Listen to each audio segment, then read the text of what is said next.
तो last class में हमने प्रोटीन, कार्बोहाइड्रेट, फैट्स के बारे में डिस्कस किया था। तो आज जो पोर्शन है वो छोटा सा एक पोर्शन होता है, और वो छोटा सा पोर्शन किसके ऊपर है? बेसिकली डिसऑर्डर्स के ऊपर है। तो डिसऑर्डर तो वैसे तुम्हारी एनसीईआरटी बुक में काफी कम है, लेकिन तुमको जनरल नॉलेज के लिए भी और जितने भी एग्जाम्स होते हैं तो उस पॉइंट ऑफ व्यू से भी तुमको ये सब चीजें पता होनी चाहिए। ठीक है। लेकिन एक ना टर्म आता है नीट के अंदर जिसका नाम है ग्लूकोनियोजेनेसिस। तो ग्लूकोनियोजेनेसिस हमारे पास एक टर्म होता है। तो ये ग्लूकोनियोजेनेसिस, यस। और एक मेरे पास होता है ग्लाइकोजेनेसिस। देखो, एसिस का मतलब, जेनेसिस का मतलब होता है फॉर्मेशन। तो इसका मतलब मेरे पास ग्लाइकोजन बन रहा है। तो जितना भी तुम खाना खाते हो, जितना भी ग्लूकोज तुम्हारी बॉडी में बन रहा है, तो वो तुम्हारी बॉडी में किस फॉर्म में स्टोर हो जाता है? जाके ग्लाइकोजन की फॉर्म में। अगर इस टाइम मैं मान लो भागने लग जाऊं तो मेरी बॉडी में एनर्जी कहाँ से आएगी? ग्लाइकोजन से। और वो ग्लाइकोजन कैसे बना है? बहुत सारे ग्लूकोज से मिलकर बना है। तो फॉर्मेशन ऑफ ग्लाइकोजन, या you can say because of the so many glucose unit, our these structures are stored as a glycogen in our body, our reserve food material। मेरी बॉडी में जो भी फूड मटेरियल रिजर्व है वो किस form में है? ग्लाइकोजन की फॉर्म में है। तो ये होता है ग्लाइकोजेनेसिस। लेकिन अगर मैं करूं ग्लूकोनियोजेनेसिस तो इसका मतलब क्या होता है? Yes, any guesses? देखो, हमारी बॉडी में जितने भी अमाइनो एसिड होते हैं ना, तो वो भी चाहे तो वो भी हमारी बॉडी में स्टोर हो सकते हैं एज अ ग्लूकोज और दी फैट। तो हमारी बॉडी में जितना भी मतलब नाम से पता लग रहा है ग्लूकोनियोजेनेसिस। ठीक है।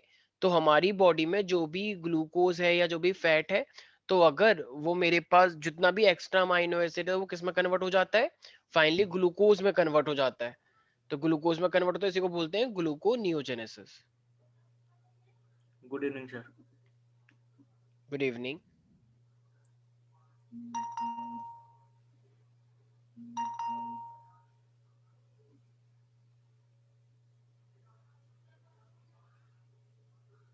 सर ये उसके आगे का ही है ना, एंजाइम के? हाँ हाँ हाँ, बिल्कुल। यस। तो मैं क्या कह रहा था, हमारी बॉडी में अमाइनो एसिड होते हैं वो हमारे बनाते ही हैं ऑफ कोर्स, लेकिन जो एक्स्ट्रा अमाइनो एसिड है वो किस में कन्वर्ट हो जाता है? ग्लूकोज में कन्वर्ट हो जाता है और फैट में कन्वर्ट हो जाता है। तो इसी को हम क्या बोलते हैं? ग्लूकोनियोजेनेसिस। ठीक है। तो जितना भी एक्स्ट्रा अमाइनो एसिड अगर वो मेरे पास ग्लूकोज या फैट की लेयर में कन्वर्ट हो गया है, उसको हम ग्लूकोनियोजेनेसिस बोलते हैं।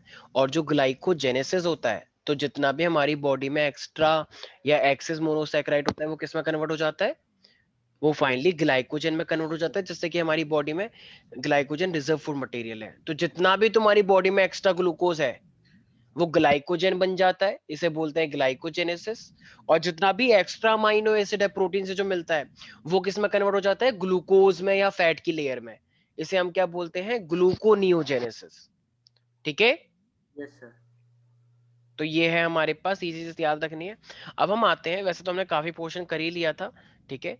तो जितना भी तुम्हें पता ही है कि एसिमिलेशन के बाद हमारे पास क्या होता है, जितना भी वेस्ट होता है तो उसे हम डेफिकेशन प्रोसेस बोलते हैं। राइट। डेफिकेशन प्रोसेस का मतलब क्या होता है? भाई वेस्ट निकालना बॉडी से with the help of the anus. क्योंकि फूड टेम्पररी कहाँ पे स्टोर होता है? मतलब हमने स्मॉल इंटेस्टाइन के अंदर वो तो पढ़ा ही था, यस अगर सर। तुम्हें याद हो। तो पूरा का पूरा डाइजेशन देखो वहां पर तो हो गया था। अब हमारे पास आता है लार्ज इंटेस्टाइन का फंक्शन। तो कोई मुझे बता सकता है what is the main function of the large intestine? Sir temporary food को स्टोर करेगा। लेकिन वाटर और मिनरल की भी तो करता है मेन चीज। Yes sir. ठीक है। तो सारे बच्चे लिख लेंगे। देखो, अगर मैं लार्ज इंटेस्टाइन की बात करता हूँ तो लार्ज इंटेस्टाइन के अंदर मोस्टली क्या होता है? जितना भी एक्स्ट्रा वाटर होता है, जितना भी मिनरल होता है, तो सीकम कोलोन रेक्टम तो सुना ही होगा, सीकम सुना है। Colon rectum. तो ये जो कोलोन होता है, ये कोलोन वाटर को रीएब्सॉर्ब करता रहता है, उसमें से मिनरल को भी रीएब्सॉर्ब्स सर इसके अंदर वाटर। कोई डाइजेशन नहीं होगी ना? नहीं नहीं नहीं, कोई ऐसा कोई डाइजेशन नहीं होती है। तो वाटर, मिनरल्स, विटामिन, साइंस, जितनी भी चीजें होती हैं, तो जो भी वेस्ट होता है उसे हम क्या बोलते हैं? फेशियस बोलते हैं। Yes sir. Sir faeces. Faeces जितना भी होता है फेशियस, तो वो लार्ज इंटेस्टाइन में बनता है।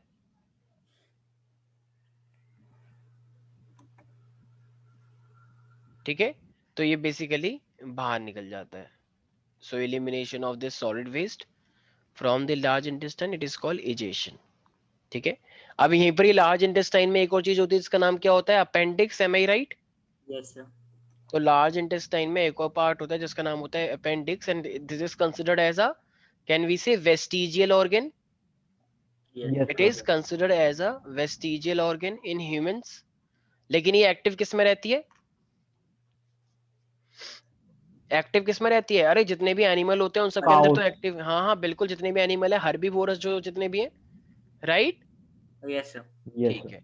अच्छा, ये जो इजेशन होता है तो ऑफ कोर्स हमारे जितना भी वेस्ट है वो रेक्टम के अंदर स्टोर होता है, और रेक्टम के अंदर स्टोर होता है तो फिर एक ऐसा एक वॉलेंट्री प्रोसेस जो हमारे कंट्रोल में होता है, तो हम वेस्ट को बाहर निकाल देते हैं, राइट?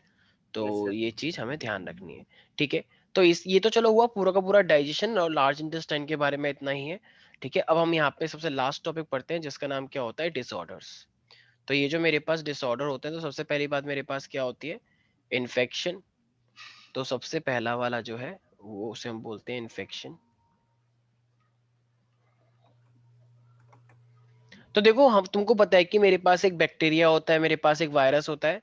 तो बैक्टीरिया और जितने भी वायरस होते हैं, तो ये हमारी बॉडी में कुछ भी पेन, इंटेस्टाइनल कुछ भी कर सकते हैं, राइट?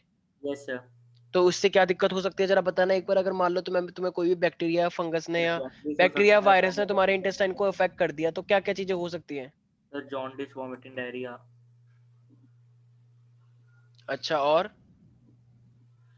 सर इतना ही मालूम है अभी तो, जॉन्डिस, वॉमिटिंग, डायरिया हो सकती है, और लाइक कॉन्स्टिपेशन श्रेया, हो।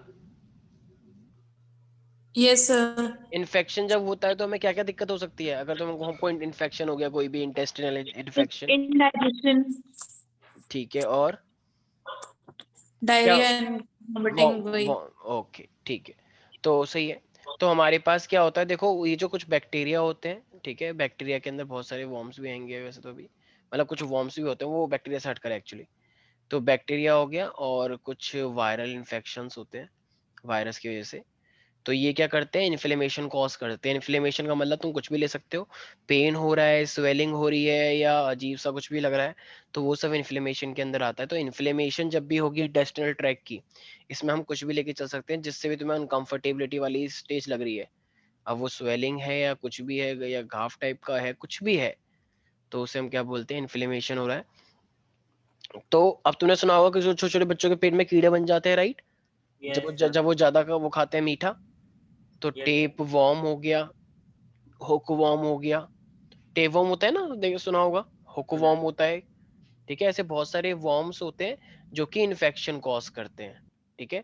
तो ये हमारे पास है पहला डिसऑर्डर, जो कि काफी इजी भी है और काफी इंटरेस्टिंग भी है। दूसरा वाला मेरे पास आ रहा है जॉन्डिस। तो भाई जॉन्डिस के बारे में तो तुम लोग पहले से ही जानते हो। लिवर इफेक्ट हो जाता है सर। देखो हाँ, तुमको पता है कि वैसे हमारे पास एक वायरस भी होता है जिसका नाम है हेपेटाइटिस वायरस। सुना है। ठीक है। तो ये हेपेटाइटिस वायरस तो वैसे तो हेपेटाइटिस भी करता है, लेकिन इससे जॉन्डिस का भी एक रिलेशन है। तो हेपेटाइटिस वायरस जो है, तो ये लीवर को अफेक्ट करता है, it affects the liver, it affects the liver. और इसी के अंदर क्या होता है, मेरे पास बाइल पिगमेंट्स होते हैं। तो ये जो मेरे पास बाइल पिगमेंट्स होते हैं, तो ये स्किन के अंदर एक्चुअली डिपॉजिट हो जाते हैं। क्यों? क्योंकि जॉन्डिस में बहुत ज्यादा क्या निकल रहा होता है, ये बाइल जूस निकल रहा होता है। तो बाइल जूस निकल जाएगा तो किस में एंटर कर जाएगा, ब्लड ब्लड के अंदर, राइट? जब ये यस सर। ब्लड के अंदर एंटर कर जाएगा तो फिर ये जो आईज होंगी वो मेरी कैसी हो जाएंगी, येलो। आईज या पूरी बॉडी? येलो। तो yellow. Yellowing of eyes and the skin. तो येलोइंग ऑफ आईज हो जाएगा, येलोइंग ऑफ स्किन हो जाएगा, राइट? तो यस ये सर। सब चीजें बहुत ही ज्यादा मोस्ट कॉमन है। ये होता है जॉन्डिस। इसी के बाद मेरे, तो ये तो चलो जॉन्डिस के बारे में हो गया। तो तुमने देखा है कभी कभी बहुत सारी मतलब बहुत सारे लोगों को देखा ही होगा कि जॉन्डिस जैसे पूरी पूरी बॉडी येलो सी हो जाती है, छोटे बच्चों को थोड़ा ज्यादा हो जाता है। ठीक है। तो मुझे लगता नहीं है कि इसके अंदर, देखो भाई, वॉमिटिंग, डायरिया, ये सब तो तुम जानते ही हो, इसमें मुझे लगता नहीं है किसी को देगा। लेकिन एक कॉन्स्टिपेशन होता है, राइट? Yes sir. कॉन्स्टिपेशन में क्या होता है, मतलब जो भी वेस्ट पेट होता है फूड वो रहता एक्चुअली, है हाँ, मुझे। डेफिकेशन प्रोसेस नहीं कर पाता कोई भी। Yes sir. ठीक है। तो वेस्ट बाहर नहीं आ पाते हैं, तो वो बॉडी में रहता है। बॉडी में रहता है तो वो एकदम ड्राई हो जाता है, और वो हमारी जो वॉल्स होती हैं अंदर की इंटेस्टिनल, वो उसको कट कर सकता है अगर वेस्ट ज्यादा ड्राई हो जाए तो। ठीक है। तो मतलब एक एक पूरी इरेगुलर मूवमेंट है। ये देखो, ये जो हम वेस्ट डिस्चार्ज करते हैं इसको हम बोलते हैं बॉल मूवमेंट। तो ये बहुत ही इरेगुलर हो जाता है, मान लो 1 दिन 2 दिन तक किसी का वेस्ट डिस्चार्ज नहीं हुआ है, ठीक है, तो वो बहुत ही वियर्ड सिचुएशन और बहुत ही गंदी सिचुएशन होती है, ठीक है, तो उससे कोई भी फ्रेश फील नहीं कर सकता। तो irregular movement of bowel, bowel का मतलब वही वेस्ट डिस्चार्ज करना। तो जो फेशियस होगा फिर वो कहाँ पे रहेगा, फिर जो वेस्ट होगा सर ये रहेगा लार्ज इंटेस्टाइन। रेक्टम के अंदर ही रहेगा ना रेक्टम। भाई, जो लार्ज इंटेस्टाइन है वहीं पर इकट्ठा होता रहेगा, right. Yes sir. So faeces are retained in the rectum, rectum. तो उससे एक बहुत ही वियर्ड सिचुएशन क्रिएट होगी, ठीक है, तो ये है कॉन्स्टिपेशन, ठीक है। कॉन्स्टिपेशन आजकल थोड़ा ओल्ड पीपल को थोड़ा ज्यादा है, अब तो इंडिया में भी काफी मतलब है, काफी लोगों को हो जाता है ये, ठीक यस है, सर। बुढ़े लोगों को थोड़ा ज्यादा होता है। इस तरीके से मेरे पास होता है कि इंडाइजेशन। इंडाइजेशन का मतलब सबको पता ही है कि जब भी तुम्हारा फूड फूड, प्रॉपर्ली डाइजेस्ट नहीं हो पाएगा सर। बिल्कुल, तो जब तुम्हारी बॉडी में प्रॉपरली एंजाइम्स नहीं निकल रहे हैं, कोई भी जूस नहीं निकल रहा है जो कि डाइजेशन के लिए रिक्वायर्ड होता है, तो उसको हम बोलते हैं इंडाइजेशन हो गया। तो इसका मतलब incomplete digestion of the food, incomplete digestion of food को हम क्या बोलते हैं, इंडाइजेशन।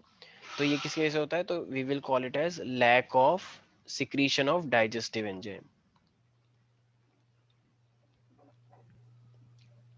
तो जब डाइजेस्टिव एंजाइम्स की कमी हो जाती है,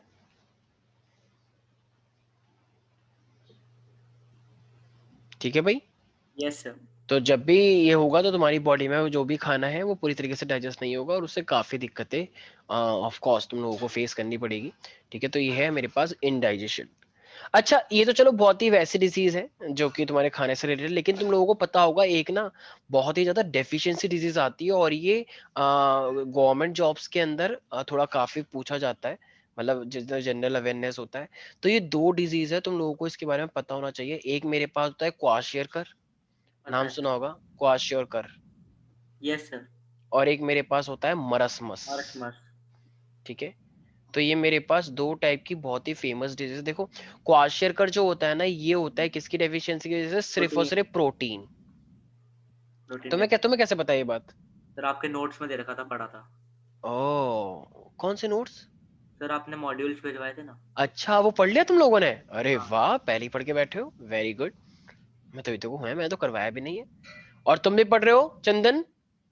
सर अच्छा कौन से अच्छा अच्छा अच्छा, तुम्हारे को नहीं मिले अभी, ठीक है ठीक है ठीक है। सर। ठीक है, एक बार एक साहिल एक काम करना, वाली जो पीडीएफ मैंने शेयर कर रखी है ना यस फिजिक्स सर। केमिस्ट्री और बायो की, वो एक बार बायो वाले ग्रुप पे भी शेयर कर देना, ठीक है, ओके सर, मैं ताकि करता हूँ। वो श्रेया को भी मिल जाएगा फिर।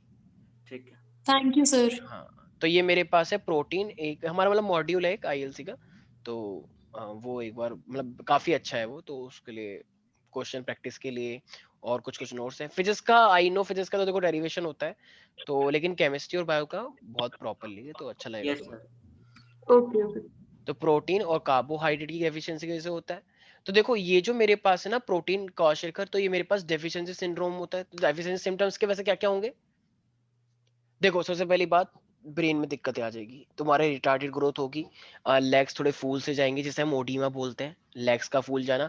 देखे होंगे ना कुछ बच्चे रेड रेड से हेयर, उनकी आंखें थोड़ी बाहर निकली होती है, पेट एकदम मोटा मोटा सा हो जाता है, ठीक है, और तुमको डायरिया भी रहता है। तो क्वाशियरकर डिजीज तुम लोगों ने देखी होगी। ऐसी मरसमस क्या होता है, इनकी भी वही सेम चीज है, इनकी ग्रोथ ढंग से नहीं हो पाती, लेकिन इनके थिन जो लिम्ब होते हैं, पैर जो होते हैं, वो बहुत ही पतले पतले होंगे, ठीक है। इनकी जो रिंकल्ड स्किन, जो बहुत ही स्किन जो होगी बहुत ही गंदी से लगेगी, ठीक है, dry and wrinkled skin, diarrhoea होगा, यस सर। ठीक है। तो ये हमारे पास है क्वाशियरकर और मरसमस के बारे में, ठीक है। तो एक बार मैं फिर भी दिखा देता हूँ कि क्वाशियरकर और मरसमस के बच्चे कैसे दिखते हैं। वैसे तो तुम लोगों को पता ही होगा, तुम लोगों ने मतलब आई मीन पिक तो देखी होगी। तो एक्चुअली जो गरीब लोग होते हैं उन बेचारों को प्रोटीन की जैसे देखो आजकल चल रहा है ना कि वो आंगनवाड़ी का नाम सुना है कभी किसी ने, आंगनवाड़ी? सुना है। जो गरीब बच्चे जी होते हैं, सर। मतलब वो स्कूल, यस एक्चुअली सर। जो वो गरीब बच्चे स्कूल भी क्यों जाते हैं, क्योंकि उनको खाना मिलता है। जब से कोरोना टाइम हुआ उन बेचारों को तो खाना भी नहीं मिल पा रहा है। Yes sir. तो ये कितनी गंदी सिचुएशन है कि बेचारे उन गरीबों को तो वो भी बंद हो गया है, आंगनवाड़ी वाला सिस्टम खत्म हो गया है। सर देख रहे हो दोबारा ये? चालू हो गया। हाँ, अब चालू हो गया है। देख रहे हो ये, इन बच्चों को देख पा रहे हो? Yes sir. तो ये यस। हमारे पास क्या है, मरसमस, और ये क्वाशियरकर, टाइप का है, पेट थोड़ा मोटा मोटा सा, क्वाशियकर में भी यही होता है, ठीक है। तो मरस्मस में बस प्रोटीन और कार्बोहाइड्रेट दोनों ही की कमी होती है, और क्वाशियकर में सिर्फ और सिर्फ प्रोटीन की कमी होती है। तो ये देख रहे हो इतनी वियर्ड सिचुएशन है। तो और आज भी इंडिया में भी है, मतलब ज्यादा नहीं है बट है, जो लोग एक टाइम का भी खाना ढंग से नहीं अरेंज कर पाते हैं। तो ये चीज हमें ध्यान रख लिया, क्वाशियकर एंड द मरस्मस, याद रहेगा प्यारे प्यारे बच्चों। Yes sir. Yes. ठीक है, और बाकी विटामिन्स के बारे में तो तुम लोगों को पहले से ही पता है, जैसे विटामिन ए होता है उसको हम क्या बोलते हैं, रेटिनॉल। तो वो क्या करते हैं, वो नाइट ब्लाइंडनेस करता है, हमें दिखना थोड़ा बंद हो जाता है अगर विटामिन ए की कमी हो जाए तो। Yes sir. ऐसे तुमने सुना होगा विटामिन डी, तो विटामिन डी बेसिकली हड्डियों के लिए बहुत अच्छा होता है। तो अगर तुम्हें विटामिन डी ढंग से नहीं मिला तो तुम्हें क्या हो सकता है, रिकेट्स। रिकेट्स का मतलब ये जैसे छोटे छोटे बच्चों में हड्डियां कमजोर हो जाती है ना, तो ये सब दिक्कत हो जाती है। ऐसी एक होता है ई, विटामिन ई जो होता है ना, वो एक्चुअली स्टर्लिटी के लिए अच्छा होता है। मतलब जैसे हम फर्टाइल हैं, मतलब कोई भी मेल फीमेल है, अगर वो अच्छे से मतलब बेबी प्रोड्यूस करने की जो एबिलिटी है, तो उसे हम क्या बोलते हैं, फर्टाइल। लेकिन मान लो अगर तुमको ई नहीं मिला, तो तुम क्या बन सकते हो, तुम स्ट्राइल हो सकते हो। स्ट्राइल का मतलब तुम्हारे बच्चे नहीं होंगे फिर आगे जाके। तो ये ई क्या है, ई बहुत ही अच्छा होता है किसी को भी फर्टाइल के लिए, फर्टाइल की सिम्टम्स के लिए। मैं सिम्टम का मतलब बोल सकते हो जो फर्टाइल है, मतलब जो नॉर्मल है, उसमें विटामिन ई ठीक ठाक होता है। लेकिन जिनके बच्चे नहीं हो रहे, इनका मतलब उनमें विटामिन ई की कमी हो सकती है, ठीक है। Yes sir. ठीक है, इस तरीके से के मैंने बताया था, मान लो किसी ने मेरे को बॉल मार दी, मेरे खून निकल रहा है, तो अब यहाँ पे कौन सा वाला विटामिन चाहिए होता है, के। जो ब्लड क्लॉट बनता है वो किसके लिए इंपॉर्टेंट होता है, वो इंपॉर्टेंट होता है विटामिन के लिए। ठीक है भाई, तो ये कुछ ऐसे फेमस थे जो तुम लोगों को पता होने चाहिए। और पता ही होगा संतरे, संतरे हुआ, नींबू हुआ, तो ये किसके लिए चाहिए होता है, जरा बताओ एक बार। संतरा नींबू के अंदर कौन सा विटामिन होता है, अभी कोरोना वायरस में भी पढ़ा होगा तुम लोगों ने कि ये Immune खाओ। system के लिए अरे नहीं नहीं, इम्यून सिस्टम तो होता है, लेकिन कौन सा विटामिन होता है इसके अंदर। C. विटामिन सी हाँ, सर। विटामिन सी की टैबलेट्स भी तो मिलती हैं आजकल। यस देखो पूरा ऑनलाइन चल रहा है, विटामिन सी लो, विटामिन सी लो, कोरोना फैल रहा है। तो विटामिन सी से क्या होता है, एक तो गम्स अच्छे होते हैं, इम्यूनिटी स्ट्रांग होती है, और हमको वो नहीं होता, स्कर्वी नहीं होता। स्कर्वी मतलब पूरे दांत एकदम, ये जो मसूड़े होते हैं एकदम गंदे हो जाते हैं, खून से ब्लीडिंग होती है, बहुत ही गंदी सिचुएशन होती है। तो अगर तुम विटामिन सी की टैबलेट लेते हो तो तुम्हारे लिए बहुत अच्छी बात है ये, ठीक है। यस। तो इसी के साथ अब तुम्हारा ये वाला चैप्टर यहाँ पे होता है समाप्त। किसी को भी कोई डाउट है इसके अंदर? No sir. तो इसी के साथ हम डाइजेशन यहाँ पे समाप्त कर रहे हैं, ठीक है। तो ठीक है भाई, तो अब हमारे सामने तुम ये देख पा रहे हो कि कुछ क्वेश्चंस आ रहे हैं, ठीक है। तो ये क्वेश्चन जो तुम स्क्रीन पे देख पा रहे हो, तो सबसे पहला क्वेश्चन क्या कह रहा है हमको, which enzyme is secreted by the chief cells. याद आया, मैंने बहुत सारे सेल्स के नाम बताए थे। चीफ सेल्स का एक नाम और होता है, अगर तुम्हें याद हो तो। याद है किसी को, पेप्टिक सेल्स के बारे में बताया था मैंने। तो Yes, chief sir. Cells are also called the peptic cells, right. और ये क्या एंजाइम रिलीज करते हैं, तो ये निकालते हैं पेप्सिनोजेन, राइट। और ये जो पेप्सिनोजेन होता है, ये बेसिकली मतलब बोल सकते हो कि इनएक्टिव फॉर्म होती है, फिर ये कन्वर्ट होता है पेप्सिन के अंदर। Yes yes sir. और नो, ठीक है। तो ये हमारे पास कौन सा वाला हो जाएगा फिर, पेप्सिनोजेन हो जाएगा ऑफ कोर्स। तो ये चीफ सेल्स है, पेप्सिनोजेन। पाइलोरिक स्फिंक्टर की बात चल रही है, तो पाइलोरिक स्फिंक्टर क्या होता है, it regulate the movement from 1 to second. The information is alternative, complete the given statement. Can you tell me, pyloric sphincter क्या करता है, any guesses? Sir like The stomach. Pyloric sphincter जो है, जो pyloric sphincter regulate क्या करती है, movement of the food from 1 to second. तो इसका मतलब ये स्टमक, और ये फिर फाइनली कहां से हो जाता है, तो स्टमक से। ड्यूडेनम में जाता है सर वैसे तो। हाँ, तो इसका मतलब ईसोफेगस से स्टमक नहीं है, यस बल्कि सर। स्टमक से स्मॉल इंटेस्टाइन है, यस सर। ठीक है। Okay sir. तो स्टमक और स्मॉल इंटेस्टाइन जब एंड बीच का जो पॉइंट है, जो स्फिंक्चर है, तो उसे हम क्या बोलते हैं, पाइलोरिक स्फिंक्चर, ठीक है। वो तो ईसोफेजियल स्फिंक्चर थी, अगर याद यस आ रहा हो तो, ठीक है। तो हाँ ये हाँ चीज सर। याद रखनी है, ठीक है भाई, कोई दिक्कत तो नहीं है पाइलोरिक स्फिंक्चर में। No sir. सेकंड आ रहा है, बताओ इनमें से कौन सा वाला सही स्टेटमेंट को शो कर रहा है, option A B C D. Serosa muscularis. Sir first. Sir first. Serosa muscularis submucosa, outer most to inner most, क्या ये सही बोल रहे हैं सारे बच्चे, यस सर। सब लॉक कर रहे हैं एक यस। साथ? ठीक है, बिल्कुल सही जवाब, very good Yes. Chand, very good Sahil. Yes, which enzyme is alternative matched with respect to the function, कौन सा alternative is match with its respect. कौन सा वाला सही लगाया हुआ है? कौन सा वाला बिल्कुल सही है इनमें से, तुम्हें क्या लगता है?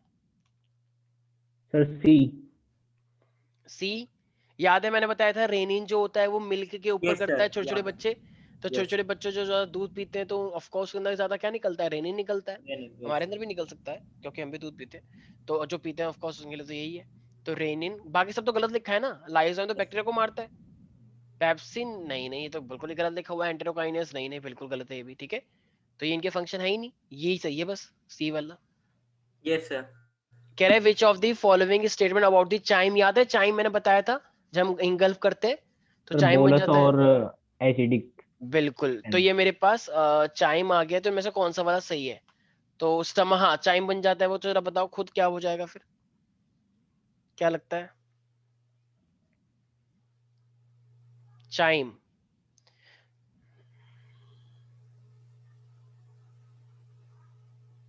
कौन सा ऑप्शन सही लग रहा सी है? होगा शायद से, सी। सी, ओके। आर्यन, साहिल, श्रेया, तुम्हारे अकॉर्डिंग? सर आई थिंक ए होगा। अच्छा श्रेया, तुम्हें क्या लगता है? सी लग रहा है। सी, ओके। और आर्यन तुम भी कुछ बोलो प्लीज, कोई पनिशमेंट नहीं है ना?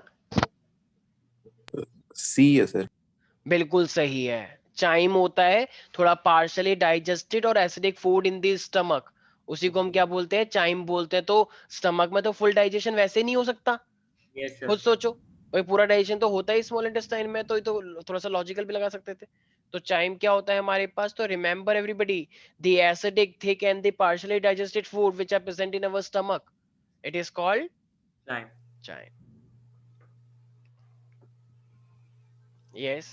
Bile duct and the pancreatic duct together open into, and they are guarded by which sphincter? एक नई स्फिंक्चर का नाम है। स्पिंजर ऑफ ओडियाई। ए, सोच ड्यूडेनम एंड लो। ओडियाई। ड्यूडेनम ओडीआई। ड्यूटेनम एंड ऑडाई। ओडाई। ओके, लॉक यस कर दे, सर। सोच लो एक बार। Yes sir. Yes sir. बिल्कुल सही है। तो ये दोनों के दोनों ड्यूडेनम में एंटर करते हैं, राइट बताया था, hepato pancreatic duct. Yes sir. और ये जो स्फिंक्चर होती है यहाँ पे क्या होता है? इसको हम बोलते हैं स्फिंक्चर ऑफ ऑडाई। वेरी गुड, तुमने तो इस चैप्टर को अच्छे से पढ़ रखा है, बहुत अच्छा लग रहा है।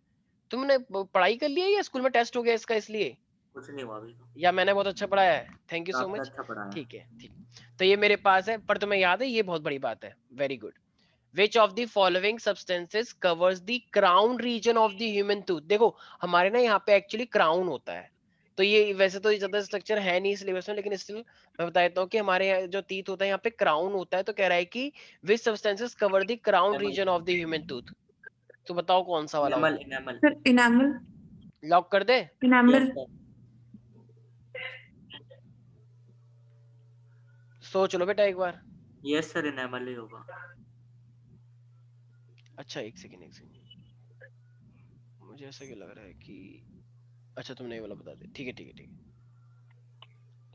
हाँ, तो तुम कह रहे हो कि इनेमल होता है हमारे पास, ठीक यस है। सर। और एक second, Aryan Kumar, yes sir. तुम्हें क्या लगता है कि कौन सा सही होना चाहिए?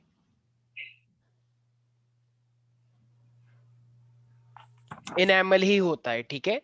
तो ये ध्यान रखना, इनेमल जो होता है हमारी बॉडी का सबसे हार्डेस्ट पार्ट होता है, right?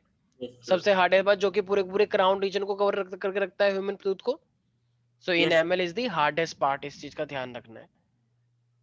Which of the disorder lead to dehydration? जरा बताओ डिहाइड्रेशन बॉडी में किससे होता है?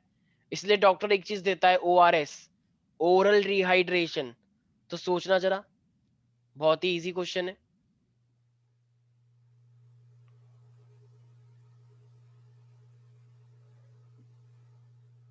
सोचो सोचो तो जाने। सर अरे डायरिया। ऑफ कोर्स भाई, डायरिया में ही तो होता है जिसमें हम ज्यादातर वाटर को लॉस कर देते हैं वेस्ट के अंदर ही। तो डायरिया से हमारी पूरी बॉडी का पानी निकल जाता है। तो पूरी बॉडी का जब पानी निकल जाएगा तो हमारी बॉडी में क्या हो जाएगा? डिहाइड्रेशन ही तो होगा भाई। डिहाइड्रेशन। तो डिहाइड्रेशन हो जाएगा तब तो हमें ज्यादा, तो तभी तो डॉक्टर देता है रिहाइड्रेशन, यस ताकि सर। हमारी बॉडी की डिहाइड्रेशन को रिहाइड्रेशन सॉल्व करे। अरे यस समझ सर। नहीं आ रहा? Yes ORS sir. का घोल पिलाते हैं ना छोटे छोटे बच्चों को भी, ताकि उनकी बॉडी में डिहाइड्रेशन ना हो जाए, ठीक है। अब देखो एक चीज मैं बताता हूँ, देखो हमारी बॉडी में जिंदगी में 2 बार तीत आते हैं, तो इसको हम बोलते हैं डाइफायोडोंट। हमारी बॉडी में अलग अलग टाइप के तीते से बोलते हैं हेड्रोडोंट। पढ़ा है ना, इंसिजर, कैनाइन, प्रीमोलर्स, पढ़ा है, मोलर्स। हाँ। ठीक है, और ठीक है पॉलीडाइफोडोन जिनके बहुत सारे आते हैं, एक्रोडोन। तो ये हमारे पास कुछ ऐसे ठीक है टर्म्स है। तो एक बार जरा सारे बच्चे क्वेश्चन पढ़े और बताए कौन सा वाला सही होने के चांस है। सर डाइथायोडोंट। तो इसका मतलब ये कह रहा है कि जब हमारे स्टेज में 2 बार तीत आते हैं, तो 2 बार तीत आते हैं तो ऑफ कोर्स उसका मतलब क्या हो गया फिर, डाइफायोडोंट हो गया ना, क्योंकि 2 टाइम्स ही तो आ रहे हैं। Yes sir. Which part of the alimentary canal receive food from the ileum? Ileum.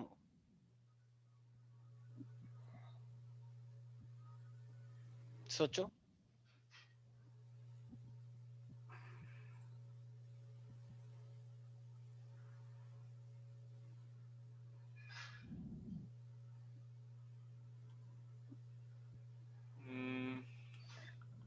Sir caecum. Very good, बिल्कुल सही है भाई। ड्यूटेनम, जेजुनम, इलियम होता है स्मॉल इंटेस्टाइन का लास्ट वाला पार्ट। Yes sir. फिर लार्ज इंटेस्टाइन स्टार्ट हो जाता है। लार्ज हाँ। इंटेस्टाइन का पहला वाला पार्ट का क्या नाम होता है? Caecum, caecum, colon, colon. Rectum. तो सीकम हुआ ना सबसे पहले। Yes sir. यही तो बोल रहा है कि इलियम के बाद जस्ट कौन आएगा अगला? सीकम। स्मॉल इंटेस्टाइन के बाद लार्ज इंटेस्टाइन आता है, तो स्मॉल इंटेस्टाइन का सबसे लास्ट वाला पार्ट कौन सा है? इलियम। इलियम के बाद फिर वो फर्स्ट पार्ट में जाएगा लार्ज इंटेस्टाइन के, तो वो कौन सा पार्ट होगा? सीकम। सीकम होगा। Right everybody? Yes sir. Aryan, Chandan, Shreya. Yes, sir. ये आर्यन बताएगा। आर्यन तुम बताओगे और बाकी कोई नहीं बोलेगा। सर ये तो आपने बताया था, मुझे याद है। याद है 10th में ही बताया था कि हम अपनी Yes, बॉडी sir. को ऐसे करके डिवाइड करते हैं, तो सिर्फ इतने हिस्से का लेते हैं, जो ऊपर ऊपर यहाँ पे और जो नीचे नीचे यहाँ पे। इसे हम बोलते हैं डेंटल फॉर्मूला। Yes sir. एक एडल्ट के लिए। मेरे तो देखो विजडम टीथ आ चुका है, तो कौन सा वाला फॉर्मूला ठीक लग रहा है अपने लिए? 2123/21. यस 2123। देखो 2123 2123 2123 2123। यस तो ये सर। टोटल कितने हो गए? 8 हो गए ना। तो हाँ। 8 8 8, जैसे मैं हूँ मेरे 8 8 है, तुम्हारे 7 7 होंगे। 2 2 मतलब 8 8 8 8, तो ये अपने आप पे कितने हो जाते हैं? 32। ठीक है ओके। एवरीबॉडी? Yes sir. किसी को भी कुछ समझ नहीं आ रहा है? आ रहा है। ठीक है भाई। तो ये तो थे चलो हमारे पास कुछ बहुत ही इंपॉर्टेंट क्वेश्चन जो कि तुम लोगों को पता होने चाहिए थे। अच्छा, अगर मैं यहीं पर ही कुछ क्वेश्चन तुम लोगों से पूछ लूं कि जरा एब्जॉर्प्शन ऑफ जो फूड होता है, तो एब्जॉर्प्शन ऑफ फूड एक्चुअली बहुत सारे तरीके से हो जाता है। तो तुम लोगों को याद है सिंपल डिफ्यूजन? भाई याद है। डिफ्यूजन का मतलब हाई कॉन्सेंट्रेशन अगर है बॉडी में तो वो लो टू लो कॉन्सेंट्रेशन की तरफ कॉन्सेंट्रेशन। जाएगा। यस इसी सर। तरीके से कुछ जो है वो एनर्जी खर्च करके भी जाते हैं, तो उसे हम क्या बोलते हैं? Active transport. यस एक सर। कुछ फूड को जबरदस्ती एब्जॉर्ब भी करवाया जाता है। Yes sir. अच्छा, कोई मुझे बता सकता है what is the main function of the bile juice? Bile juice का क्या फंक्शन होता है? सोचो, what is the main function of the bile juice? Sir emulsification of fat. Emulsification of fat होता है। और मैं इसको ये भी बोल सकता हूँ कि आ, ठीक है, बाइल जूस आता है बेसिकली लीवर से, जो कि स्टोर कहाँ पे होता है? गॉल ब्लैडर के अंदर। ऑल ये ब्लैडर। आता है यस। और ये फैट की डाइजेशन को बेसिकली करवाता है, मतलब वाटर उसके अंदर ऐड करके उसको छोटे छोटे पार्टिकल्स में तोड़ता है। तो ऑल ब्लैडर में सर इमल्सिफिकेशन। टेम्परेरी स्टोर होता है ना। हाँ, गॉल ब्लैडर टेम्परेरी स्टोर होता है। अच्छा, ट्रिप्सिन का क्या करता है जरा बताओ एक बार। ट्रिप्सिन कौन निकालता है और ये क्या करता है? फंक्शन बताना है सर या? देखो मेरे पास मान लो अगर मेरे पास ट्रिप्सिनोजन है, तो सबसे पहले ट्रिप्सिनोजन निकलता है। ट्रिप्सिनोजन जो होता है वो ट्रिप्सिन में कन्वर्ट होता है, किसकी हेल्प से? कौन से वाले एंजाइम की वजह से? एंटेरोकाइनेज। Very good. और ये एंटेरोकाइनेज किसने निकाला था? इंटेस्टाइन ने। याद आया? Yes sir yes. ठीक है, तो ट्रिप्सिन तो पैनक्रियास निकालता है ट्रिप्सिनोजन, और उसको एक्टिव कौन कर देता है? स्मॉल इंटेस्टाइन का एंटेरोकाइनेज। याद आ रहा है सब बच्चों को यस सर। कुछ? ठीक है, और ये ट्रिप्सिन किसको तोड़ता है? प्रोटीन को। याद आया? यस। प्रोटीन्स और इन पेप्टोन्स को जो आते हैं स्टमक से। ठीक है। अच्छा, पेप्सिनोजन का क्या फंक्शन था? पेप्सिन तो स्टमक में निकला था, याद आ रहा हो तो? Yes sir. तो वो क्या करता है? भूल गए, बताओ। अरे ये तो 10th का है। ट्रिप्सिनोजन जो होता है वो, सॉरी, प्रोटीन को सर पेप्सिनोजन जो होता है वो HCl की वजह से पेप्सिन बनता है, और वो यस सर। प्रोटीन को पेप्टोन में तोड़ता है। ये तो 10th बिल्कुल क्लास सर। का क्वेश्चन था, बताओ। ठीक है, तो ये तो बहुत ही इजी है, इसमें किसी कोई दिक्कत है क्या? No sir. इतने इजी से क्वेश्चन पूछे बताओ मैंने। ठीक है, तो मुझे लगता नहीं है कि किसी को भी कोई। हाँ, तो जरा बताओ, अगर मैं तुमसे बोलता हूँ कि जैसे हमारे पास HCl निकलता है, तो मैंने एक चीज बताई तुमको कि HCl को रिलीज करने वाले पाइटल सेल होते हैं, HCl को रिलीज करने वाले। अब जरा मुझे बताना, अगर म्यूकस रिलीज हो रहा है तो म्यूकस कौन रिलीज करता है? सोचो सोचो, मैंने बताया था। Mucus is release by which kind of cell, मतलब which cells? goblet cell. Very good, शाबाश, बिल्कुल सही। Goblet cells release mucus, goblet cells होते हैं वो। ठीक है। अच्छा, हमारी बॉडी की सबसे लार्जेस्ट ग्लैंड कौन सी है? आर्यन बताएगा, आर्यन कोई नहीं। आर्यन, लार्जेस्ट ग्लैंड कौन सी है हमारी बॉडी की? Duct gland. डक्ट ग्लैंड क्या होता है? नहीं नहीं, लीवर। लिवर। मैंने स्टार्टिंग में नोट्स चेक करो आर्यन, मैंने 5 ग्लैंड लिखवाई थी दूसरी क्लास में, सबसे ज्यादा 5 ग्लैंड थी। लीवर। तुम रिकॉर्डिंग नहीं देख रहे हो ना, अगर तुम क्लास में मिस कर रहे हो तो आर्यन रिकॉर्डिंग देखा करो, ठीक है? अपनी ईमेल आईडी सर से ऐड करवाओ और सारी रिकॉर्डिंग देखा करो जो तुम मिस करते हो। लीवर एक लार्जेस्ट बड़ी ग्लैंड है, इतनी बड़ी होती है लीवर, ठीक है? वो, और वो बाइल जूस निकालती है, सबसे बड़ी ग्लैंड तो लीवर ही है। लीवर के बिना कुछ भी नहीं हो सकता। सर शायद से लीवर को सेकंड लार्जेस्ट ग्लैंड बोलते हैं जहाँ तक है। तो फर्स्ट कौन सी है? पता नहीं पर सुना है। पैनक्रियास होती है क्या? पैनक्रियास तो यार छोटी होती है, लीवर ही होती है लार्जेस्ट। कहीं सुन लिया होगा, पर ठीक। सेकंड में तो लीवर को दे रखा है और फर्स्ट में भी कौन? शायद लीवर ही होता है। व्हाट? ये क्या बात हुई? तुम छोड़ो, ये सब तो नहीं, कहां से पढ़ के आए तुम? ठीक है। इसी तरीके से मेरे पास क्या होता है? एथेरोमा। ये क्या बात हुई? दोनों ही होते हैं फिर। दोनों ही होता है उसमें। ठीक है। एथेरोमा है हमारे पास, एक होती है। देखो एथेरोमा क्या होता है, शायद मैंने बताया भी था पहले। ये देखो, अगर ये मेरे पास इस तरीके से वेसल्स है, वेसल के अंदर तुम मतलब बहुत ज्यादा छोले भटूरे ये सब खाते हो बहुत, तो ये कोलेस्ट्रॉल जम जाता है यहाँ पे, कोलेस्ट्रॉल। तो जब ये यहाँ पे कोलेस्ट्रॉल जम जाता है तो जरा बताना, तुम्हें अच्छा लगेगा या फिर बहुत दिक्कत आएगी बॉडी में ब्लड के सर्कुलेशन के लिए?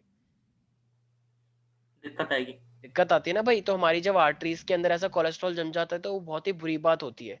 तो जब ये बहुत ही बुरी बात होती है तो इससे क्या हो जाएगा? तो इससे हम बोलते हैं एथेरोमा।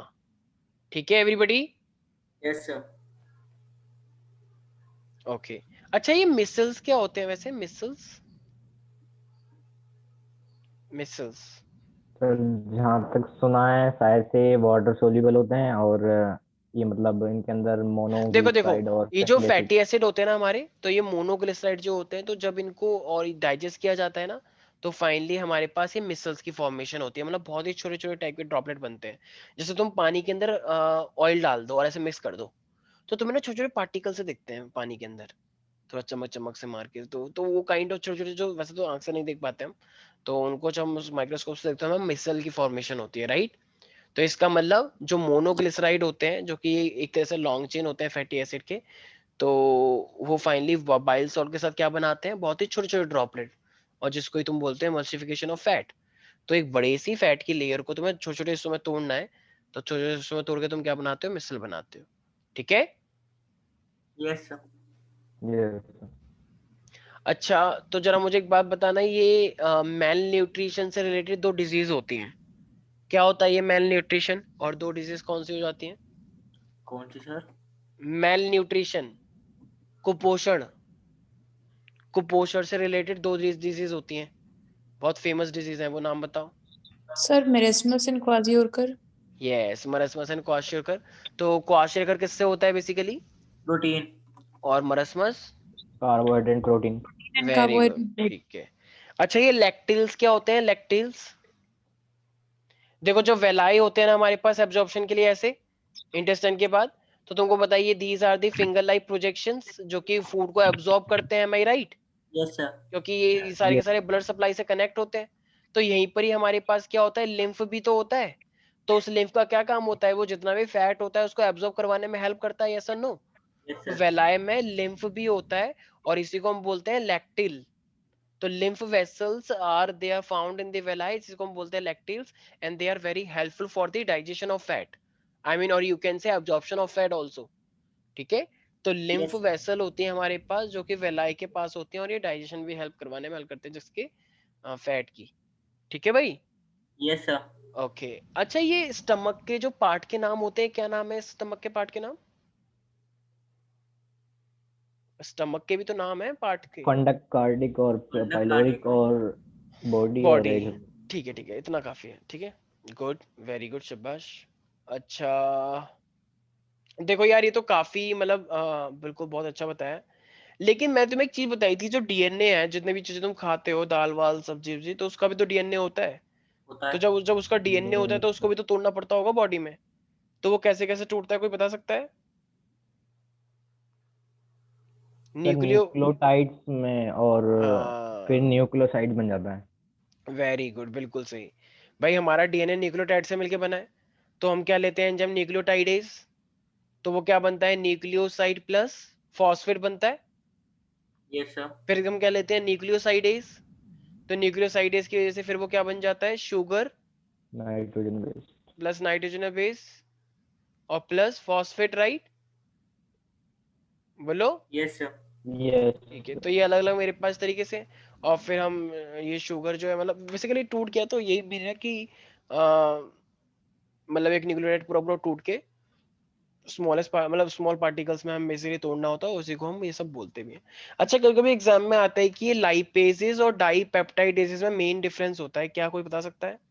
लाइपेजेस और डाईपेप्टाइडेजेस, या बोलो पेप्टाइडेजेस। तो लाइपेजेस और पेप्टाइडेजेस में क्या फर्क होता है? Lipases and peptidases. Sir lipase तो हेल्प करता है मतलब बॉडी डाइजेस्ट फैट को, हम्म। और देखो लाइक लाइपेज जो होता है वो वाटर के अंदर घुल नहीं पाता, वो सिर्फ फैट एंड ऑयल की डाइजेशन करवाता है। लेकिन यस पेप्टाइडेजेस जो होता है वो एक्चुअली ये वाटर में सॉल्युबल होता है और ये प्रोटीन की डाइजेशन करवाता है। तो लाइपेजेस फैट और ऑयल की पे से रिलेटेड है जो कि उसको तोड़ता है, और पेप्टाइडेजेस से वो सिर्फ प्रोटीन को तोड़ता है। पेप्टाइडेजेस बताया था ना, जो पेप्टाइड्स को तोड़ता है। Yes sir. तो ये सब चीजें याद रखनी है। तो देखो इम्पोर्टेंट मतलब बेसिकली जो ट्रिप्सिन हो गया, माइलोट्रिप्सिन हो गया, लाइपेज हो गया, तो ये बहुत ही वैसे टाइप के मतलब एंजाइम है जो जो बच्चे भूल जाते हैं। तो तुम लोगों को इस चीज का खास ध्यान रखना है, ठीक है? तो इसी के साथ हम ये वाला पूरा का पूरा चैप्टर अपना समाप्त करते हैं, डाइजेशन वाला पार्ट, ठीक है? और अब हम आते हैं अपने बेसिकली नेक्स्ट चैप्टर पे, नेक्स्ट क्लास में। तो किसी को भी कोई भी डाउट है तो तुम पूछ सकते हो। यहीं नो पर ही अगर साहिल में पूछो कि what do you mean by the peristaltic movement, तो क्या बोलोगे? सर, रिदमिक मोमेंट में चलेगा कोई भी चीज, एंड लाइक कॉन्ट्रैक्शन और रिलैक्सेशन होगा। ठीक है, तो उससे फूड बेसिकली नीचे चले जाता है। वेरी गुड, शाबाश। ठीक है। अच्छा, तो और ये पेनक्रियाज ने कि 3 एंजाइम निकाले थे, उनके नाम याद है? पेनक्रियास सर, भाई वैसे तो एंजाइम बहुत सारे थे लेकिन 3। Lipase, proteases and amylase. Amylase amylase amylase starch के ऊपर एक्ट करता है ना। ठीक है। तो देखो अब इस चैप्टर का बहुत जल्द टेस्ट होगा, डाइजेशन वाला पार्ट, तो इसको अच्छे से पढ़ना। मॉड्यूल के क्वेश्चंस भी काफी इंपॉर्टेंट है, तो ओके सर। मॉड्यूल को एकदम अच्छे से पढ़ना, ठीक है? बाकी तो कोई दिक्कत आएगी नहीं। नेक्स्ट क्लास में अपना स्टार्ट करते हैं फिर अब सर्कुलेटरी सिस्टम, ठीक है? तो ओके, रिस्पिरेशन और ह्यूमन फिजियोलॉजी को, डाइजेशन दोनों को अच्छे से करो। We will have test on this very soon, ठीक है? Thank you sir.